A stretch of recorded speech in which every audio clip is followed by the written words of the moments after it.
The Little Match Seller by Hans Christian Andersen. It was terribly cold and nearly dark on the last evening of the old year, and the snow was falling fast. In the cold and the darkness, a poor little girl with bare head and naked feet roamed through the streets. It is true, she had on a pair of slippers when she left home, but they were not of much use. They were very large, so large indeed, that they had belonged to her mother, and the poor little creature had lost them in running across the street to avoid two carriages that were rolling along at a terrible rate. One of the slippers she could not find, and a boy seized upon the other and ran away with it, saying that he could use it as a cradle when he had children of his own.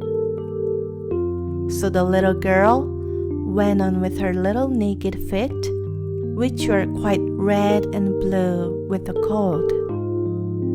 In an old apron, she carried a number of matches and had a bundle of them in her hands. No one had bought anything of her the whole day, nor had anyone given her even a penny.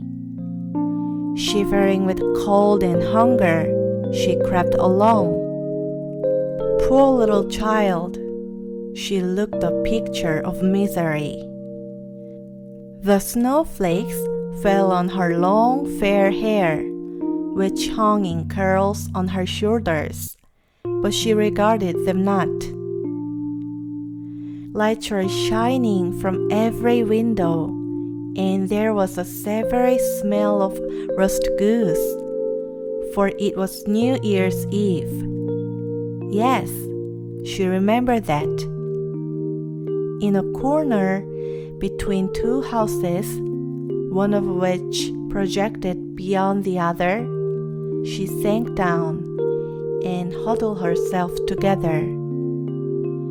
She had drawn her little feet under her, but she could not keep off the cold.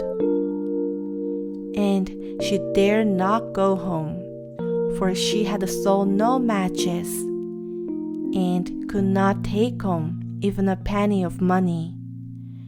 Her father would certainly beat her.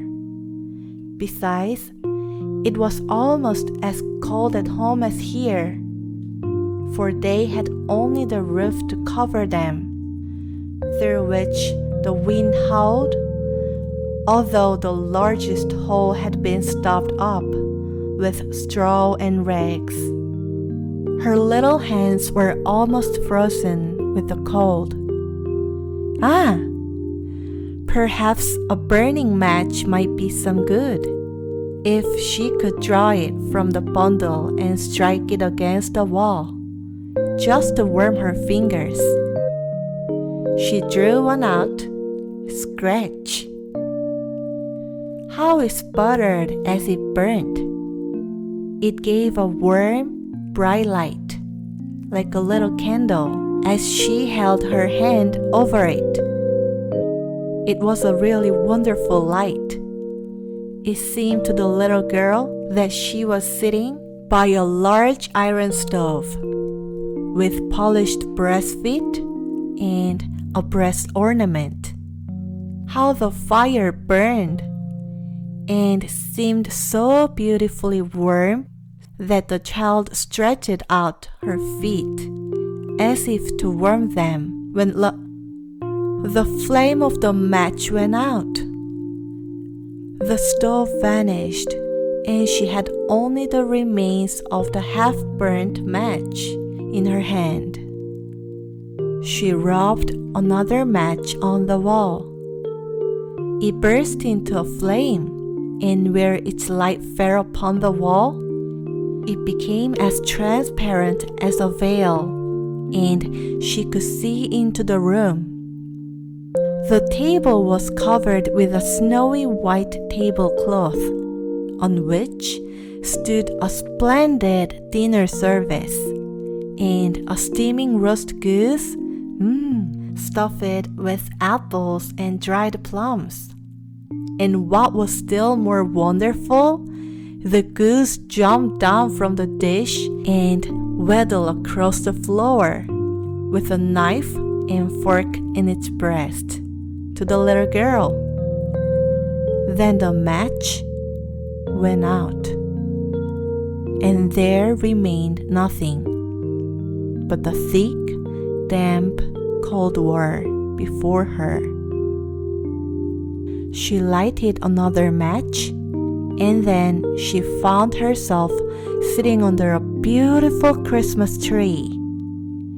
It was larger and more beautifully decorated than the one which she had seen through the glass door at the rich merchant's. Thousands of tapers were burning upon the green branches, and colored pictures, like those she had seen in the show windows, looked down upon it all. The little one stretched out her hand towards them, and the match went out. The Christmas lights rose higher and higher till they looked to her like the stars in the sky. Then she saw a star fall, leaving behind it a bright stick of fire. "Someone is dying," thought the little girl, for her old grandmother, the only one who had ever loved her and who was now dead, had told her that when a star falls, a soul was going up to God. She again rubbed a match on the wall, and the light shone round her. In the brightness stood her old grandmother, clear and shining, yet mild and loving in her appearance. "Grandmother," cried the little one, "oh, take me with you. I know you will go away when the match burns out. You will vanish like the warm stove, the roast goose, and the large, glorious Christmas tree." And she made haste to light the whole bundle of matches, for she wished to keep her grandmother there. And the matches glowed with a light that was brighter than the noonday, and her grandmother had never appeared so large or so beautiful.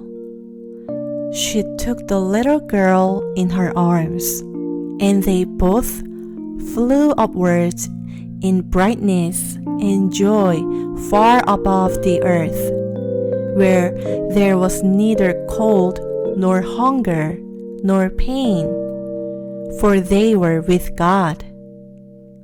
In the dawn of morning, there lay the poor little one, with the pale cheeks and smiling mouth, leaning against the wall. She had been frozen to death on the last evening of the year, and the New Year's sun rose and shone upon a little corpse. The child still sat, in the stiffness of death, holding the matches in her hand, one bundle of which was burnt. She tried to warm herself, said some. No one imagined what beautiful things she had seen, nor into what glory she had entered with her grandmother on New Year's Day.